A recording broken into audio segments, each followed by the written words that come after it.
All right, Alexander, let's talk about what is going on in France and what is going on in Germany.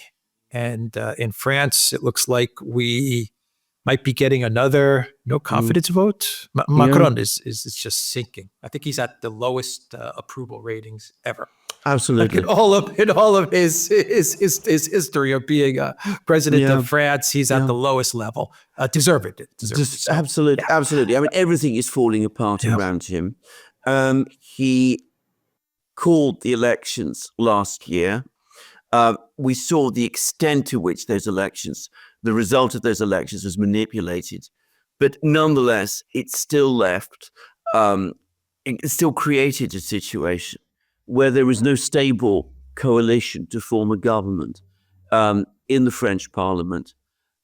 Macron's entire strategy since the elections has been to split the left, to cause the Socialist Party, which is in uncomfortable coalition with Jean-Luc Mélenchon's group, to try to pull them away and to connect them with Macron's own centrist grouping, which undeservedly came second in terms of the number of seats in the parliament, despite coming third, a bad third, in the actual voting. Anyway, what has happened is that those attempts to split the socialists have not really succeeded because Macron is becoming so unpopular and his grouping in the parliament is becoming so unpopular that even the socialists are now starting to realize that he's toxic and they can't agree to go into coalition with him. So he first tried with Michel Barnier. He made prime minister. Barnier came up with a budget plan. Um, the left and the right, Mélenchon and Le Pen's groupings combined and voted this budget down. Barnier then tried to pass it through by using emergency decrees. That triggered a no confidence vote in Barnier. Barnier was obliged to step down as prime minister. Uh, Macron tried all over again. He appointed a political ally of his. He's still got a few. Monsieur Bayrou. Monsieur Bayrou became prime minister. Coalition talks then were arranged with the socialists. Some of the socialists appeared willing to start backing Bayrou, but it proved difficult to do that because not all of the socialists would agree, and it was not clear that this coalition would have a majority in the French parliament. And then Bayrou came up with another budget, which was identical in almost all respects to Barnier's budget. There is no support for that budget. There's no majority support for that budget in the French parliament. Bayrou has done exactly what Barnier did. He's now imposed the budget by decree. That has triggered a no confidence vote proposed by the left. It is almost certain that this no confidence vote will succeed, at which point Bayrou will have to step down. And we're back where we were when we started. Macron's popularity is fading. I have to say, it is increasingly looking to me as if the only way out of this logjam is for Macron to step down as president and for new elections to be called. He has resisted this every inch of the way. But by doing so, he's bringing France deeper, ever deeper into crisis. And I think increasingly, even the political class in Paris are now starting to realize that an ungovernable France is an impossible and very dangerous situation. There have to be new elections, new presidential elections in France. And they're probably calculating that, yes, Le Pen probably will win and probably will become president, which is moderated a position on so many issues that perhaps the political class may find its way to make peace with her. So I think that is most likely what we're going to see play out over the next few months in France. Bayrou loses a confidence vote, steps down. After a certain point, Macron resigns. New presidential elections are called. Le Pen wins and becomes president. Knowing Macron and his huge, massive ego, how likely do you see this happen? I mean, we're talking about Macron here. Do you think that Macron is going to be able to say, I'm out?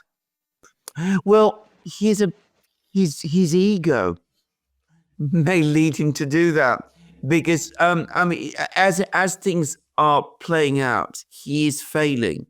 I mean, he tried, I mean, I haven't watched it, but I'm told that in order to turn his popularity round, he authorized some kind of film or video himself, talking about, the genius of Emmanuel Macron. And it went down very, very badly with the French. The French people didn't like it at all. I say this, I haven't watched it. I can't stomach watching things like that anymore from France. So he's seeing his popularity collapse. He's seeing his authority drain away. His entire program is stuck. And with every day that passes, it looks increasingly likely that either Le Pen or someone from her party will become the president of France. I think his vanity is so great that rather than have this, forced on him through an even deeper crisis, I think he could just walk away. I said that this might be what he will do in the summer. Apparently, he even floated that possibility for a while. He'll say, the French haven't understood my genius. They haven't comprehended my vast and heroic project, which would have made France not just a leader in Europe, but perhaps even the world itself. They didn't grasp that I'm really Napoleon or Louis XIV or someone of that kind. So, I'll go away. I'll leave everything to fall apart behind me. Après moi le déluge, all of that. And I could see that might indeed be the way Macron does things in the end. It would not be out of character. Okay, how about Germany? Well, Germany's also not governable if it continues in this way. Germany's becoming increasingly ungovernable, and we did a recent program about Friedrich Merz's parliamentary maneuvers and about the rise of the AfD, and we said that it made him look really scared. The fact that he was passing this vote through the Bundestag, the German parliament, in which he had to rely on the AfD for support. A vote without any real legal significance, but which was supposed to set out the position against immigration. And what then happened was that it played out, I think, absolutely disastrously for Merz, because he then got criticized by Angela Merkel. He then got criticized by the churches. He then decided to move forward with this parliamentary maneuver and propose an actual bill that would have converted this resolution that he got through the Bundestag with the support of the AfD into an actual law. And then what happened was that he proposed it, and 12 of his MPs, 12 CDU MPs, voted against it. So it was voted down. So he's provoked a split. This is, mind you, during an election. He's provoked a split in his own party. He has isolated himself from the rest of the political class. And he's made the AfD look strong. I mean, they're consistent. They're clear. They are the people who say, look, we actually believe in this program against immigration. Merz doesn't. His party clearly doesn't. The former leader, Angela Merkel, opposes it. Some of the MPs oppose it. So the only way that you can get this done, the only party that really has a program for changing policy and changing direction in Germany is us. So why waste your time voting for the CDU? Why vote for an obvious loser like Merz? Why not vote for us instead? And we are the people who can actually deliver the change that you really want and which even Merz says that you need, because that's essentially what he's done. Now, there are apparently opinion polls existing in Germany. I have seen one which has shown that the AfD is continuing to surge and that the CDU, CSU are falling. And the distance between the AfD and the CDU, CSU is now shrinking. And according to one poll that I've seen, it's now down to 2 points. 2 points, which is insignificant. I mean, especially with 3 weeks of the election to go and with the AfD gaining momentum. So we have a situation where the political class in Germany has split, where doubts about Friedrich Merz have massively increased, and where the AfD has momentum. Again, you get the sense that everything is breaking down and that the system, which we've seen in Germany as in France, and which is the EU system, is starting to lose support and is collapsing. Well, we said Merz is a zero. He's a zero. And he's proving us correct. Yeah. He's proven us correct. He's going to be worse than Schultz. Oh, yes. Absolutely. If he becomes Chancellor, it's going to be worse than Schultz. He's already shown that he changes his position from one day to the next. He says one thing in November: I will never, ever vote alongside the AfD under any circumstances at all. That was said apparently in November. In January, he actually proposes a bill. He inserts into this motion all sorts of horrible things, horrible comments about the AfD. He thinks that will prevent the AfD from supporting a motion that is 100% in line with what they have been saying. Merz is not a politician. He's a fool. The AfD people are politicians, and Alice Weidel is not a fool. So the result was it all blew up in his face. Is it possible, though, for AfD, even if it comes out to the first party to govern? I mean, from what I understand, no one will go into a coalition with them. So even if the CDU is in second place, they still end up governing or not. I mean, is there a pathway for AfD to govern, for Alice Weidel to be the chancellor? Unless there is a collapse of the CDU, CSU between now and the 23rd of February, when the election happens. I mean, which I can't quite believe still.